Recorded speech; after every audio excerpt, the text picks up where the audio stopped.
Sheila Carter awoke from the haze of anesthesia with a scream lodged in her chest and eyes blazing like embers come alive at dusk. Every fiber of her body trembling not from pain alone, but from a volcanic surge of hatred that threatened to consume what little humanity still clung to her fractured soul. She recalled the cold barrel of Luna's gun pressed against her temple, the crack of gunpowder that should have silenced her forever, and she shivered with venomous clarity. Luna had tried to kill her, and though fate had spared Sheila's life, there would be no mercy now. As she lay in the antiseptic calm of the hospital room, for lines dripping sedatives she refused to feel, she vowed that Lee and Poppy would pay for every agonizing moment of fear Luna inflicted, that she would twist the knife of their own worst nightmares until they understood the terror she had known. When Deacon Sharp slipped in, his face a mask of concern beneath sorrow-dark eyes, Sheila studied him with the ruthless calculation of a cobra sizing up prey. Deacon had been her anchor in the storm of her many sins, the one man who had stood by her even when the world branded her a monster. He hovered at her bedside, hesitating to touch her bandaged arm, but Sheila reached out, fingers brushing his wrist with a surgeon's precision, and whispered through cracked lips that she needed him more than ever. "Promise me," she rasped, "that you'll help me tear Lee and Poppy's little empire down, every stitch of it, until they beg for mercy." Deacon's jaw clenched. He had tangled with Lee before, sparred with Poppy's ruthless ambition, but he knew that Sheila's wrath was a force unlike any he had seen. "Whatever you want," he replied, voice low, "I'm yours." In that moment, a dark pact was forged, a silent promise that Sheila would remake the world in her image of vengeance. Rehabilitation dragged her back into the land of the living, each step in the physical therapy room a march toward the battlefield she intended to conquer. Poppy wasn't the innocent ingenue she pretended to be. Her influence over Forrester Creations and her poisonous rivalry with Sheila's own children had to end. Dr. LeSean had furthered Luna's twisted agenda, shielding her from prosecution and weaving lies that nearly let a murderer walk free. Sheila's lips curled in a cold smile as she plotted how to expose Lee's hidden liaison with Luna's enablers, to unmask Poppy's clandestine stock purchases that threatened to wrest control of Forrester's most lucrative lines. She feigned weakness in public, letting Deacon carry her bags to fashionable lunches where gossip swirled like champagne bubbles, but beneath the veneer of fragility, she charted a course of silent sabotage. Data leaks to Ridge and Steffi that would sow mistrust, seductive whispers in business dinners that would fracture Poppy's alliances, and the slow unraveling of Lee's professional reputation by revealing his private texts with Luna's darkest confidants. By the time she was discharged from the hospital, Sheila was already at work behind enemy lines. Deacon had procured her a discreet office in the Forrester guest wing under the pretense of family reconciliation, and there she pored over digital dossiers, discovered Poppy's shell companies, and traced the money trail to shadowy investors who would flee at the slightest scandal. She inserted herself into Forrester board meetings, a silent observer with a smile like quicksilver, taking mental note of every weakness in the room. The way Lee's hand trembled when Poppy's name was mentioned, the flicker of disdain in Ridge's eyes when he caught sight of Sheila's trembling resolve, and the doubt that shadowed Steffi's features whenever Sheila passed in the halls. Lee, oblivious to the trap closing around him, continued his rounds at the hospital, treating patients by day while Luna's ghost haunted his conscience by night. He confided in Poppy, believing her unwavering loyalty would shield him, but Sheila's agents in the shadows intercepted Lee's texts, forwarded them to Brooke and Thomas as anonymous tips, and watched with grim satisfaction as scandal erupted in the press. Photographs of Lee's secret meetings with Luna's former therapist leaked to tabloids, questions raised about his professional ethics, and whispers that Forrester Creations might reconsider the Foundation's large donation to his neurology wing.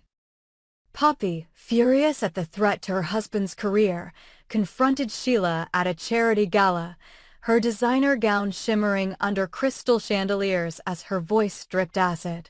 "Stay away from us," Poppy hissed, but Sheila merely offered a courteous curtsy and replied in honeyed tones, "Oh, I intend to do nothing of the sort." Behind closed doors in the labyrinthine corridors of the Forrester mansion, Sheila recruited secret allies among the staff. An ambitious assistant, a disillusioned security guard, a financier seeking leverage, and bound them to her cause through promises of power and retribution against the powerful family that had once spurned her. She and Deacon wove a web of influence that crept through the boardroom like ivy, undermining every attempt by Lee to clear his name and every bid by Poppy to extend her real estate portfolio into the Forrester Beach House enclave. Each revelation, each scandal, weakened the duo's grip, and Sheila savored the chaos as it blossomed around them. But as Sheila's dark ascendance gathered force, she felt the stirrings of an unexpected tension between her and Deacon. His loyalty was steadfast, but in his eyes flickered a question. How far would she go before the vendetta consumed her entirely? Late one night, in the shadowed glow of the guest wing study, Sheila found Deacon staring at her across the desk piled high with legal documents and leaked financial statements. "This isn't about justice," he murmured, voice thick with conflict. "This is your rage, and it's devouring you." Sheila's smile was a razor's edge. "I am alive because of you," she replied, "and I will not rest until Lee and Poppy are shattered. If that destroys me, then so be it." Deacon closed his eyes, as though bracing himself against the tempest he had helped create. Her campaign reached its apex the night of the Forrester Gala, a glittering affair meant to celebrate the launch of a new eco-friendly silk line. Ridge and Brooke presided over the event with steely grace, unaware that Sheila's covert dossier had found its way to the caterer's email and would be displayed on the big screen in the ballroom foyer. Evidence of Lee's financial irregularities, of Poppy's price-fixing scheme, of scheming board members who had taken bribes to support questionable partnerships. As guests gasped and cell phone cameras flickered to life, Poppy's face strained of color, Lee's eyes widened in horror, and Ridge's jaw clenched with betrayal he could scarcely comprehend. Chaos reigned as security moved in, and Sheila, standing at the edge of the dance floor, watched with cold triumph. But in that moment of victory, a flicker of doubt crossed her mind as Deacon's hand found hers, firm and questioning. She realized that the power she craved had come at the cost of every human bond she had left. Lee and Poppy were reeling, their reputations in tatters, but the Forrester empire was wounded too, and innocent lives, Steffi's children, Thomas's designs, even Ridge's fragile heart, were collateral damage in her war. As police escorted Lee and Poppy away for questioning, Sheila's gaze met Deacon's once more, and she saw in his eyes the reflection of her own monstrous ambition. The applause of the remaining guests felt hollow in her ears. She had become a queen of ashes, wielding a crown forged in vengeance. And so Sheila Carter stood amid the ruins of her enemy's pride, throat tight with both triumph and sorrow, knowing that the path ahead would demand even darker deeds if she was to cement her dominion within the Forrester dynasty.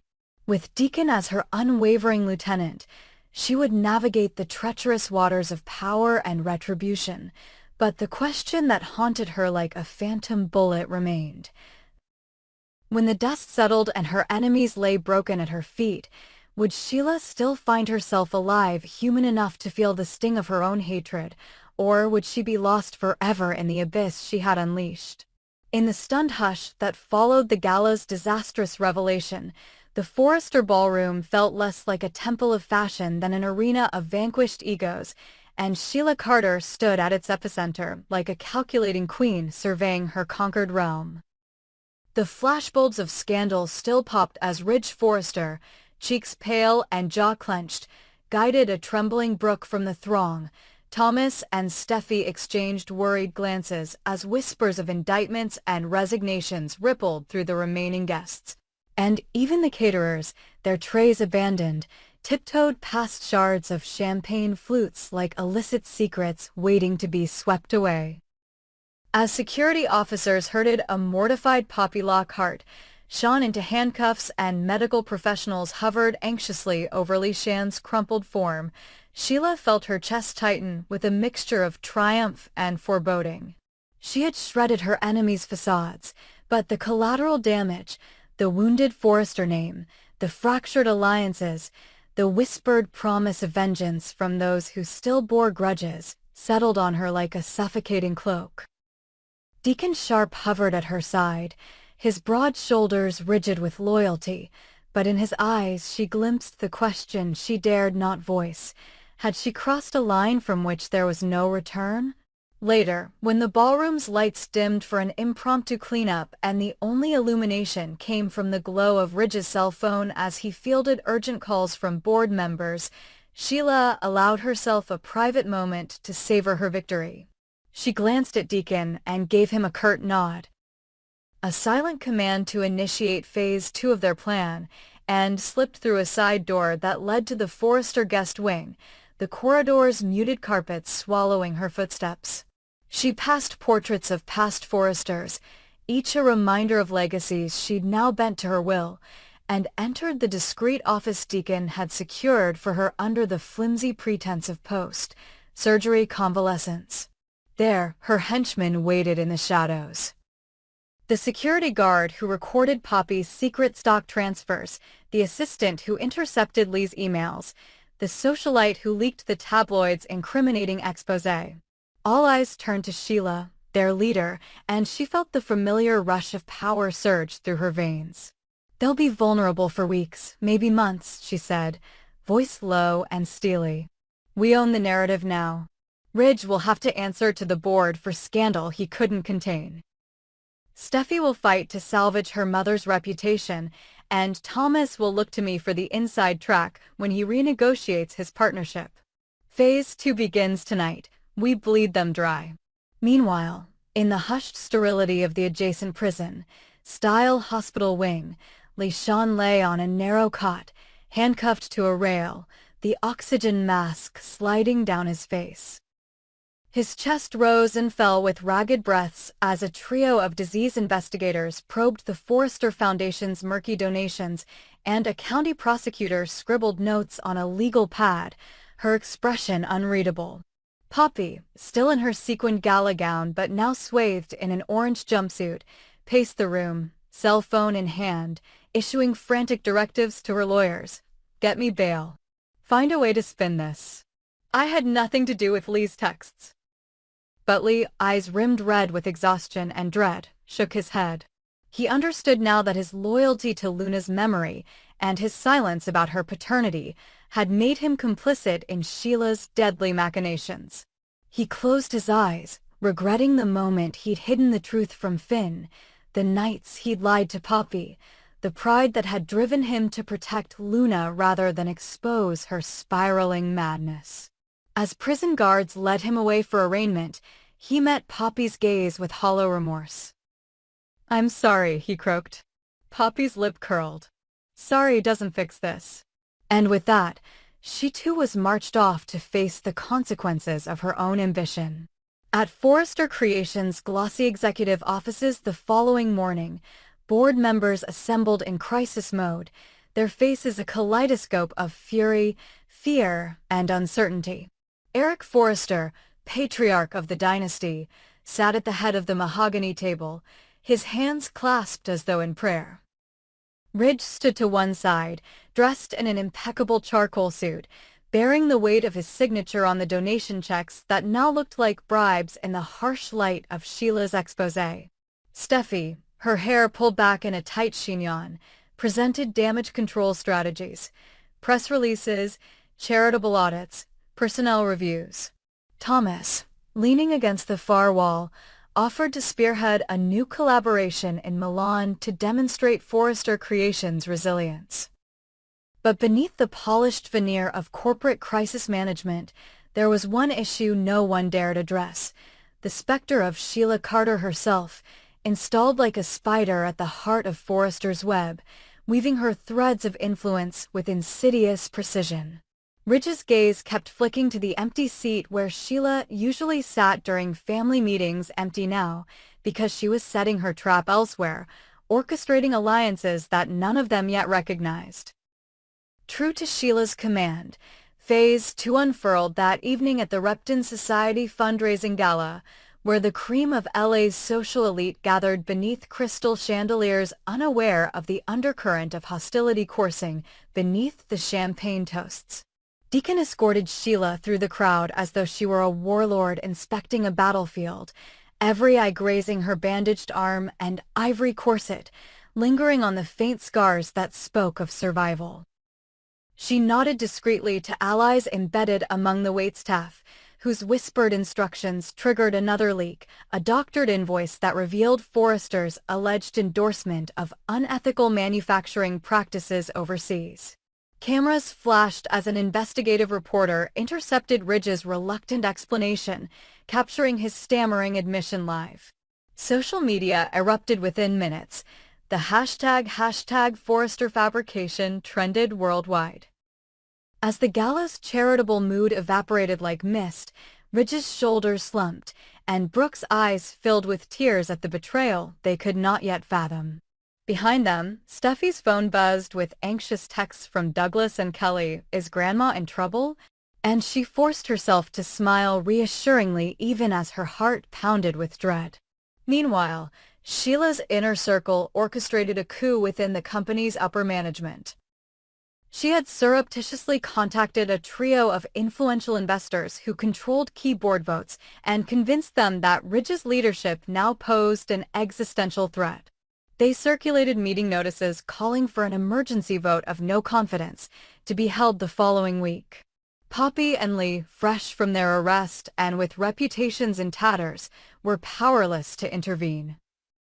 They were legal casualties, trading statements through their attorneys, but unable to stem the tide of public opinion. Eric Forrester, though furious, found himself cornered. Sheila's dossier was comprehensive, her leverage absolute. He summoned Ridge and Brooke to his office, his expression grave. "You must repair the damage. Or I must appoint new leadership," he warned, voice trembling with the knowledge that a dynasty built on creativity and trust could collapse under the weight of a single woman's vengeance. Ridge's chest tightened. He thought of the nights he'd spent doubting Brooke's loyalty, of the wounds jealousy had inflicted on their marriage, and he realized now that his failure to stand united against Sheila had invited her into their world. He pressed his fist to the desk. "Starting now, we fight back," he vowed, eyes blazing with renewed determination. Under the cover of night, Ridge and Steffi gathered an unlikely alliance of loyal allies, Maya Avant, whose design division was unaffected by Sheila's attacks and who owed Ridge her career revival, Carter Walton, whose investigative instincts could outmaneuver Sheila's spies. Even Katie Logan, who had forgiven Sheila in the past for her own mortal peril and saw in her renewed vendetta a threat to every woman's right to safety. Together, they plotted to expose the holes in Sheila's web, tracking IP addresses back to her guest wing office, interviewing the caterers who had been bribed to forward board documents, and shadowing Deacon to catch him transferring encrypted files to external servers. Ridge felt the familiar fire of justice course through him, but he also felt the weight of leadership heavier than any fashion collection's launch. Steffi slid a tablet across the table, displaying a map of the guest wing's security cameras. "She's using the infrastructure of Forrester Creations against us," Steffi said. "We turn those cameras to our advantage. We document everything." Ridge nodded, fingers trembling with resolve. "No more mistakes. We reclaim our family, our legacy. And we do it together." As dawn broke over Los Angeles, the battle lines had been drawn. Sheila Carter, perched in her clandestine command center, watched on multiple screens as Ridge's team began to dismantle her influence piece by piece. The trio of board investors received calls from the SEC investigating manufacturing violations. Deacon's secret email accounts were flagged for forensic analysis. Poppy and Lee's court dates were moved up by prosecutors citing new evidence of conspiracy to commit fraud. Each blow Sheila struck was now met with a counterstrike that threatened to expose her own past crimes: Luna's death by violence, that near-fatal gunshot, the kidnapping of infants at Forrester's anniversary party. Sheila's lips tightened in a rare moment of uncertainty. Had she underestimated the Forresters' capacity for solidarity? Had her hunger for revenge driven her to overreach? Deacon's consoling murmur cut through her doubts. "We'll weather this," he promised, though his voice betrayed a fear he dared not display openly. "We just need to adapt." And Sheila, ever the survivor, already began to twist her next move. Her vengeance would not be contained by boardrooms or courtrooms. She would strike at the heart of the Forrester dynasty in a way they never expected. Thus, the war between Sheila Carter and the Forresters engulfed the corridors of power and the catwalks of Los Angeles, each side armed with secrets, loyalties, and a willingness to sacrifice everything for victory. In the days to come, board votes would be cast, courtrooms would echo with testimony, and alliances would fracture under the strain of ambition and betrayal. But one truth remained unshakable.